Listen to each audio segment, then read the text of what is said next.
व आल मोहम्मद। सईदा ज़हरा सलामुल्लाह अलैहा की आज जो है वो शब शहादत है दूसरी रवायत के मुताबिक, कि जिसमें रसूल खुदा सल्लल्लाहु अलैहि वसल्लम की वफ़ात के बाद 75 डेज़ 75 दिन जो है वो सईदा ज़िंदा रही हैं। तो 28 सफ़र से लेकर 13 जमादुल ऊला तक अगर आप दिन शुमार करें तो वो 75 दिन क्या बनते हैं। एक रवायत वो 40 दिन की भी है 8 रबीउल सानी की, और एक रवायत क्या है 95 डेज़ की भी है 95 दिन की है, जो कि जमादुल सानी की क्या बनती है 3 तारीख़ बनती है। सईदा सलामुल्लाह अलैहा की ज़िंदगी में बहुत सारी ऐसी चीज़ें हैं कि जिनसे हमारे लिए क्या है उसवा और नमूना बनता है कि हम भी उन चीज़ों के ऊपर अमल करें। और ख़ुसूसन हम तुल्लाब के लिए कि जो अपनी ज़िंदगियाँ जो हैं वो उलूम मोहम्मद वाले मोहम्मद के लिए वक्फ़ कर चुके हैं, उनके लिए ये कुछ पहलू ऐसे हैं कि जो बड़े अहम हैं कि वो वहाँ से क्या है अपने लिए नमूना अमल पकड़ें और उसके ऊपर क्या करें, अमल करें। उनमें से जो 2 पहलू अहम हैं जो इंशाअल्लाह आज बयान करेंगे, एक को ज़ुहद कहते हैं और दूसरे को क्या कहते हैं, दुनिया की मुश्किलात के ऊपर सब्र करना। ज़ुहद फ़ातिमा सईदा सलामुल्लाह अलैहा का जो ज़ुहद है, ज़ुहद का क्या मतलब है, ज़ुहद फ़ी दुनिया। ज़ुहद का मतलब क्या है कि दुनिया की जो मोहब्बत है ये दिल से क्या निकल जाए बिल्कुल। अब अगर दुनिया से मोहब्बत है भी सही तो फ़कत इसलिए ताकि इसके ज़रिए से अल्लाह की इताअत हो, कुछ कमा रहे हैं तो वो इस वजह से कि ताकि अल्लाह की राह में इन्फ़ाक़ करें, ज़िंदा रहने की ख्वाहिश है तो फ़कत इसलिए कि दीन की खिदमत करें। यानी सारी की सारी वो जो मोहब्बत का मेयार है वो अल्लाह के साथ हो, आखिरत के साथ हो। ख़ुद दुनिया की जो मोहब्बत है ये दिल से निकल जाए।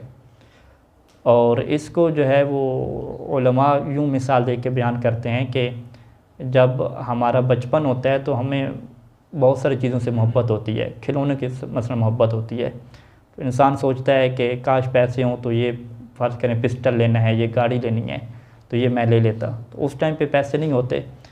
तो जब उम्र बड़ी होती है और इंसान के पास शऊर आता है और बाद पैसे भी आ जाते हैं तो उस टाइम पे अब उसकी वो मोहब्बत नहीं रहती उस गाड़ी से या उस खिलौने से। उसकी वजह क्या है कि अब उसका जो शऊर है वो तरक्की कर गया है।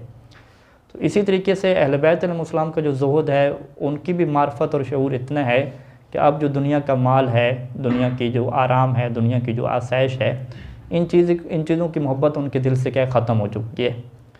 और इसी चीज़ को उन्होंने दर्स भी दिया। और अहले बैत अलैहिमुस्सलाम से जब भी ज़ुहद की तारीफ़ पूछी जाती थी तो वो सूरह हदीद की आयत नंबर 23 को क्या है तिलावत किया करते थे।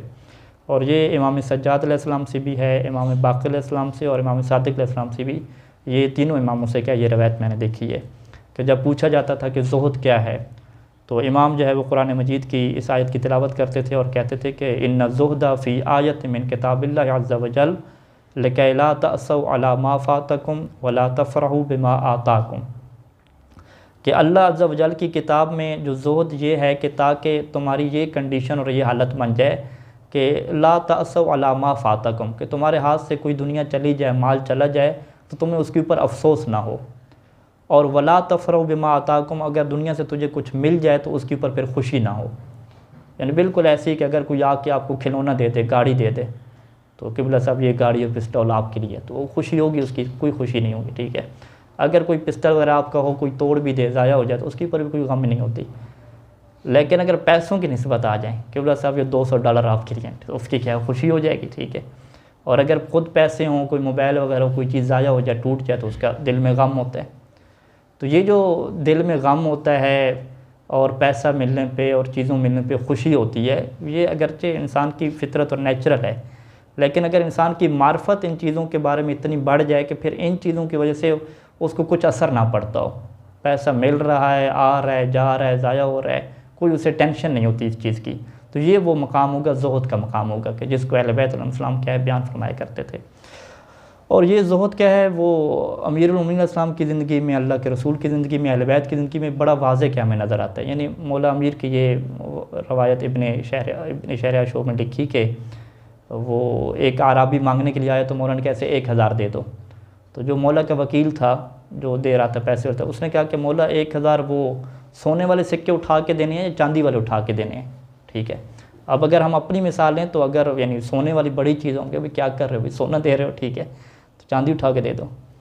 तो मौला ने फरमाया कि किलाहुमा इंदी हजरान, कि सोना तुम दो या चांदी दो, दोनों मेरे नज़दीक पत्थर हैं, दोनों की अहमियत मेरे नज़दीक पत्थर की है। तो लिहाजा तुम आराबी को वो दो जो उसके लिए ज़्यादा फ़ायदेमंद हो। ठीक है, मुझसे तुम ये फ़ैसला करवा रहे हो सोना दो या चांदी दो, दोनों पत्थर हैं मेरे नज़दीक। तो ये अहले बैत का मकाम है कि वो सोना हो चांदी हो कोई टेंशन नहीं है, उसकी हैसियत क्या है, पत्थर की एक हैसियत है।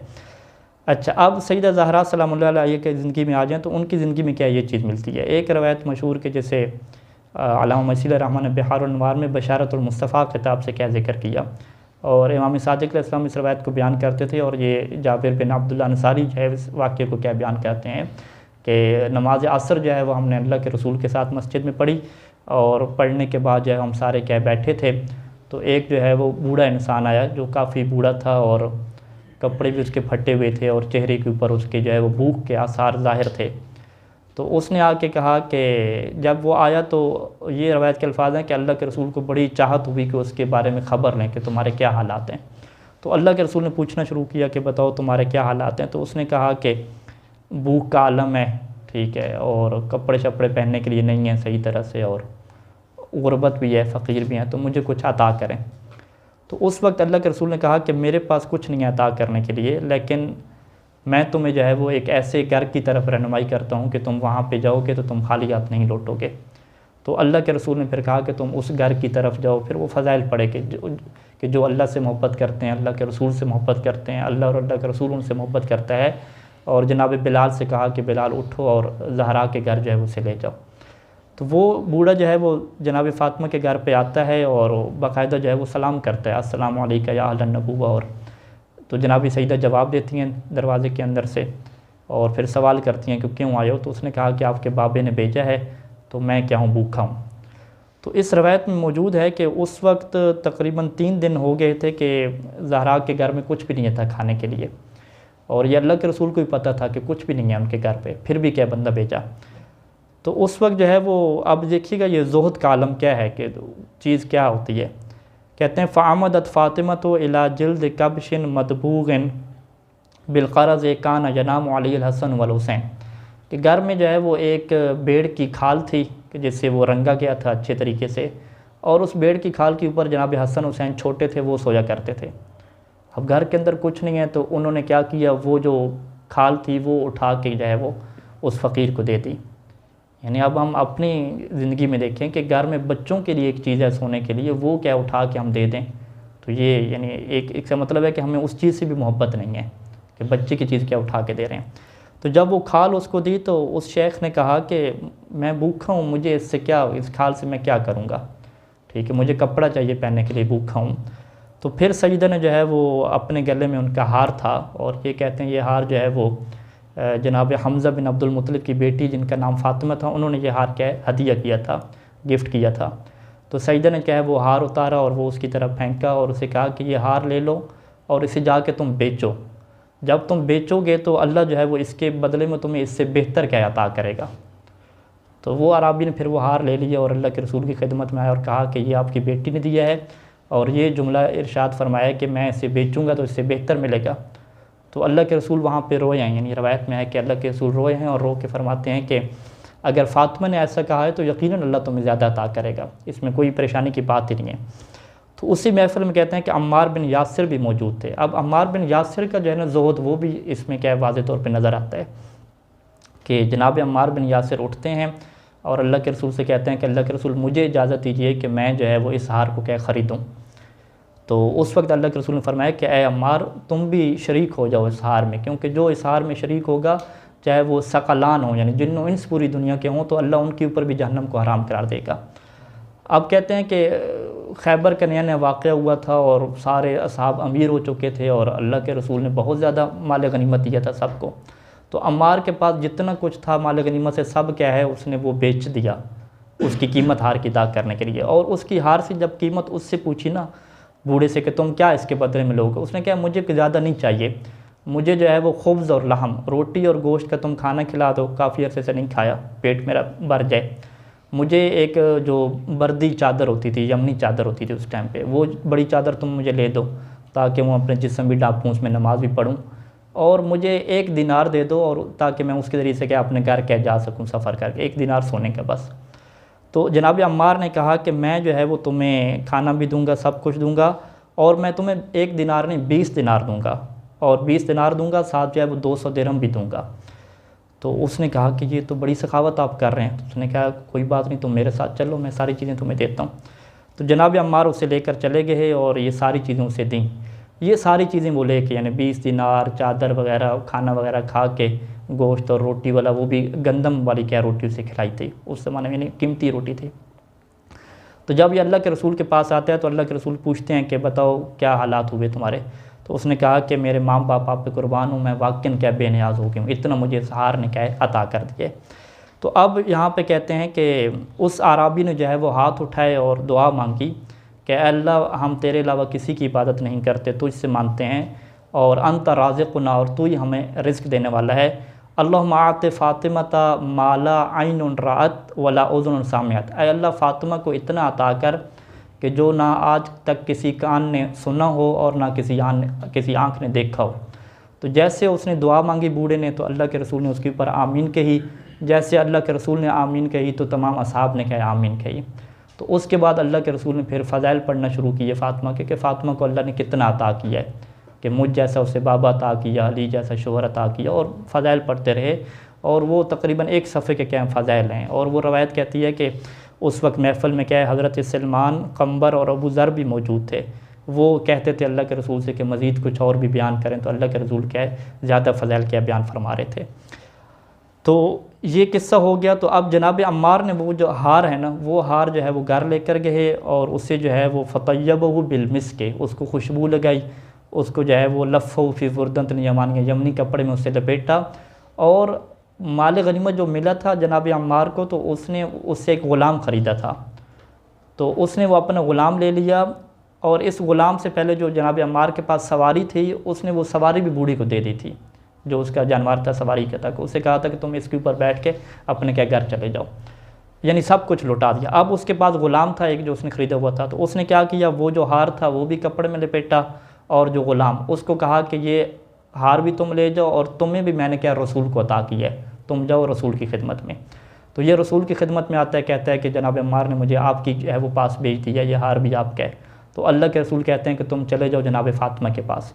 तो वो जो ग़ुलाम है वो हार को लेकर जनाब फ़ातिमा के दरवाज़े पे आता है और उन्हें कहता है कि आपके बाबा ने क्या मुझे भेज दिया है। तो जनाब फ़ातिमा ने कहा कि यह हार जो है वो तुम मुझे दे दो, और तुम्हें मैं क्या करती हूँ, आज़ाद करती हूँ। तो इससे आज़ादी का परवाना मिल गया। तो ये जो है वो बड़ा हंसने लग गया उस टाइम पे। तो जनाब सईद ने पूछा कि क्यों हंस रहे हो। तो उसने कहा कि अज़हकनी इज़्ज़म बरकत हादल इक़द, ये जो हार है इसकी बरकत ने और इसकी बरकत की अज़मत ने मुझे क्या रुला दिया है, क्या नाम है, हंसा दिया है, खुश कर दिया है, कि मैं हैरान हो गया हूँ। क्योंकि ये एक हार है कि जिसने बूढ़े को जो है वो, जो बूढ़ा भूखा था उसे सैराब कर दिया, और जिसके पास कपड़े नहीं थे उसे कपड़े भी अता कर दिए, और जो फ़कीर था उसे भी क्या बेनियाज कर दिया। और इसी हार ने जो है वो साथ एक ग़ुलाम को भी आज़ाद कर दिया, और आखिर पे क्या है वापस पलट के अपने मालिक के पास भी क्या आ गया। तो ये इस हार की अज़मत की वजह से क्या है मैं हंस रहा हूँ। तो ये सईदा की ज़िंदगी में एक मिलता है कि अपनी ज़िंदगी में जो कीमती से कीमती चीज़ होती है खातून के पास, वो भी क्या अता कर देती हैं। और फिर जितने भी मसाइब और मुश्किलात आए उसके ऊपर सब्र किया, और सब्र भी इस तरह से किया कि उन मसाइब का इजहार नहीं किया किसी के सामने।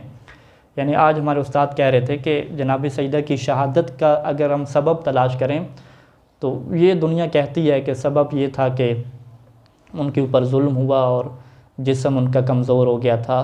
कहते हैं जिस्मानी सबब भी होगा, लेकिन एक सबब वो है कि जो ज़हरा ने मसाइब अपने दिल में छुपा के रखे और अपने शोहर मौला अली अलैहिस्सलाम तक को वो मसाइब नहीं बताए। कहते हैं ये बड़ा मुश्किल काम होता है ख़ातून के लिए, क्योंकि ख़ातून को जब भी कोई मुसीबत पेश आती है तो वो उसका इजहार करती है, अपनी वालदा को बताती है, या कम अज़ कम अपने शोहर को बताती है जो उसकी ज़िंदगी का साथी। कहते हैं कि ज़हरा ने अपनी एक मुसीबत भी जो है वो तारीख़ नहीं कहती कि उसने जो है वो मौला अमीर की खिदमत में बयान की हो। किस वजह से, ताकि मेरी मुसीबत को जो है वो सुन के मौला अली अलैहिस्सलाम को तकलीफ़ ना पहुँचे, उन्हें क्या है दुख ना पहुँचे, उनको तकलीफ़ ना पहुँचे। और मुसलसल मौला अली अलैहिस्सलाम को तसल्लियाँ देती थी, अपनी कोई मुसीबत ज़ाहिर नहीं की। इसी वजह से कहते हैं कि जब हसन हुसैन जो है वो ज़हरा की शहादत की ख़बर लेकर मस्जिद में पहुँचे थे, और रो रहे थे। तो मौला अली ने जब ज़हरा की शहादत की ख़बर सुनी है तो मौला अली से बर्दाश्त ना हुआ और चेहरे के बल जो है वो गिर पड़े और बेहोश हो गए। और जो उस वक्त जुमला तारीख़ ने नकल किया है, तारीख़ ने कहा है कि जब मौला अली को होश आया तो मौला अली ने एक जुमला पढ़ा कि या बिन्त रसूलिल्लाह लिमनिल आज़ा, अब अली को कौन होगा तसल्लियाँ देने वाला। अली को जब तसल्ली की ज़रूरत पड़ती थी तो ऐ बिन्त ज़हरा तू तसल्ली देती थी अली को, और कौन होगा अब अली को तसल्लियाँ देने वाला। तो ये ज़हरा की ज़िंदगी में दो पहलू हैं कि ज़ुहद और मसाइब और मुश्किलात के ऊपर सब्र करना। आज हम भी अपनी ज़िंदगियों को वक्फ़ कर चुके हैं इस्लाम के लिए, फ़िक़्ह अहले बैत के लिए, मोहम्मद वाले मोहम्मद के उलूम के लिए। तो हमें भी इन दो चीज़ों को अपनाना होगा कि जो हमारे ऊपर मुश्किलात हैं, परेशानियाँ हैं, हम बजाय इसके कि बैठ के लोगों के सामने इजहार करने लग जाएँ, लोगों को बताने लग जाएँ, लोगों से मांगना शुरू कर दें। इसी तरीके से जो दुनिया के हवाले से जो मोहब्बत है उसको भी अपने दिल से निकालना होगा। अगर हम ये काम कर सकें और सीरत ज़हरा पे चल सकें तो यकीनन इसी में हमारे लिए बेहतरी है और दुनिया और आखिरत की कामयाबी है। अल्लाह ताला से दुआ है कि जनाब सैयदतुज़ ज़हरा फ़ातिमतुज़ ज़हरा बिन्त रसूलुल्लाह के सदक़े में हम सब के सीरो कबीरा गुनाह माफ़ फरमा, हमें इल्म और अमल सालेह दोनों नेमतें अता फरमा, और हमें इमाम ज़माना के सच्चे सिपाहियों में शुमार फरमा। व सल्लल्लाहु अला मुहम्मद व आलिहि अजमाइन।